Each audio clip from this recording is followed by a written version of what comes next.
But let's shift focus on earnings now. Romesh Sobti, MD and CEO IndusInd Bank, joins in to discuss their earnings. Mr. Sobti, it's great to have you on the show. Thanks very much for taking out the time. While Q3 profit has been impacted due to IL&FS provisioning, operating profit has been strong. Just before we move to IL&FS, what has led to the strong performance? And then we can discuss about the IL&FS exposure. I think all the underlying have shown a very, very strong and robust performance during the quarter. And you start with the top lines. We've shown very healthy growth in fee income of 24%, a very healthy growth in the net interest income. And I think what is more important is the quarter-on-quarter growth. I think that trending is also very clear.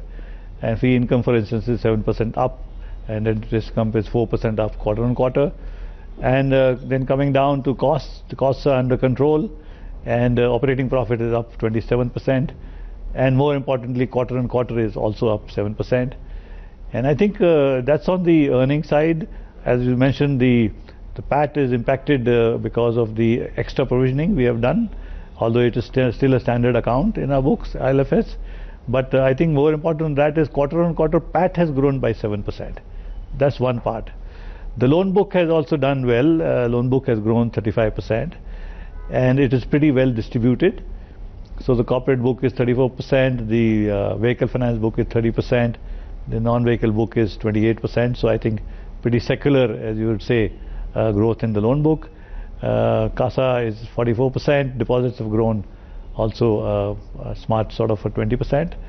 And I think most importantly, credit costs ex ILFS have come out at 18 basis points, and for the 9-month period credit costs are at 40 basis points, which is well within our stated objective of keeping it below 60 basis points. So overall I think a pretty strong core growth all around.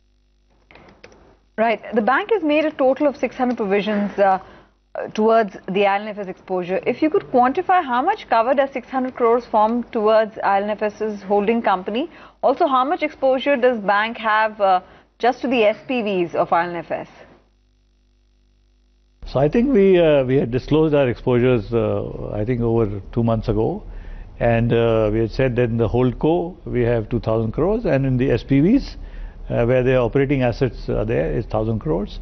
We do not expect any hits on the SPVs, which is the operating companies, and therefore this entire provisioning that we are now doing, and we have raised the provisioning now to attribute it to the holding company to 600 crores, which is now today therefore 30% of the exposure.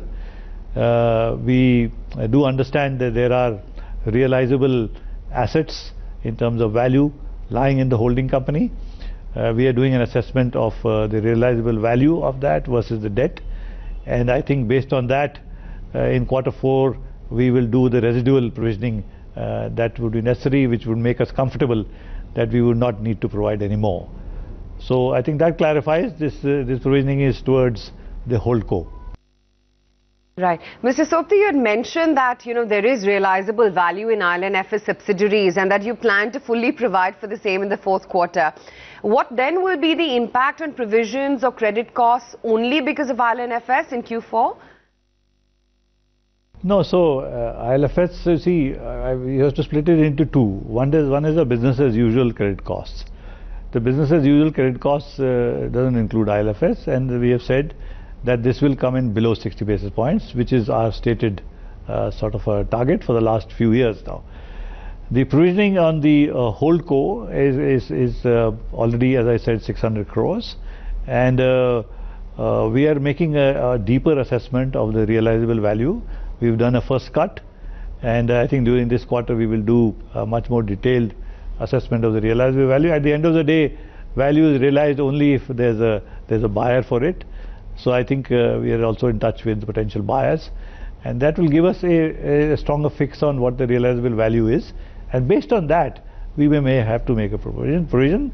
And our own sensing is that we'll have to make some more provisioning, and we are at 30%, and maybe we need to go to 40 or 45% or somewhere around that. Right. Mr. Sobti, you did mention at the press conference yesterday that RBI divergence report is out and there is no provision divergence. Could you share the entire details of what the divergence report was? No, we didn't say that. We said that the RBI audit report is out. The RBI audit inspection report is now, the final version has been given to us, and from that there is no divergence to report. Right. Mr. Sobti, credit growth has been strong at 35%. Is over 30% credit growth sustainable? I think that sustaining a credit growth figure of around the 30% mark is certainly in our sights, because the growth is spread out across all sectors of the corporate bank. So whether it's microfinance or the S of the SME or the M of the SME, large corporates, PSUs and all that, we are seeing pretty secular growth across all the sectors. Non-vehicle retail is also expanding, and also I think on the vehicle finance side, even if the market shrinks, we have increased our market share. Therefore, our loan book has grown at 30%, and we are pretty sort of confident that we'll be able to sustain that sort of rate of growth in our vehicle finance portfolio.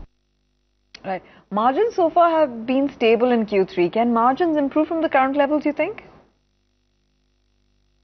I think our margin outlook is that first we'll see stability. We had predicted that there will be stability, and we have seen that. Probably in Q4 also we will see similar sort of margins. And I think that the catch-up game is now happening, that yields are now catching up with the cost of funds. And I think that slowly we will start inching up our NIM upward. So our stance is stable and then I think upward looking. Right. Mr. Sobti, due to paucity of time, just clubbing two questions into one. A, what is the progress on succession planning so far? And B, if you could update us on the progress of Bharat Financial merger.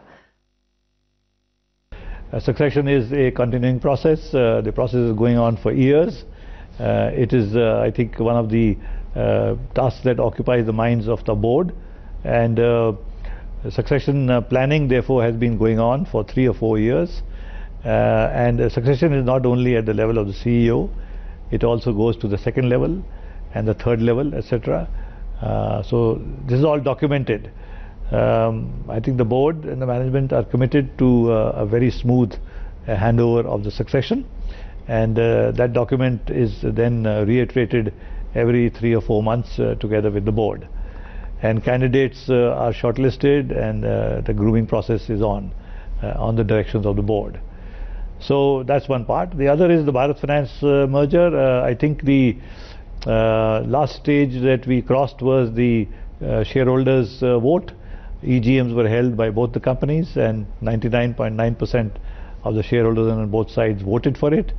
The matter is now back with the NCLT, which has to then pass an order, and post that order, I think the final approval of RBI comes, because the provisional approval is given, and then we issue the shares of IndusInd Bank to the shareholders of Bharat Finance. We hope this whole process is concluded before February end this year. So certainly I think for this quarter you would see at the end of the year, probably we are hoping that the merged numbers of the two companies are presented to the external world. Right. Finally, Mr. Sobti, as an industry player, how is it that you're viewing the progress on the IL&FS resolution so far, be it at the holding company or at the SPV level? And would you be rebidding for IL&FS securities?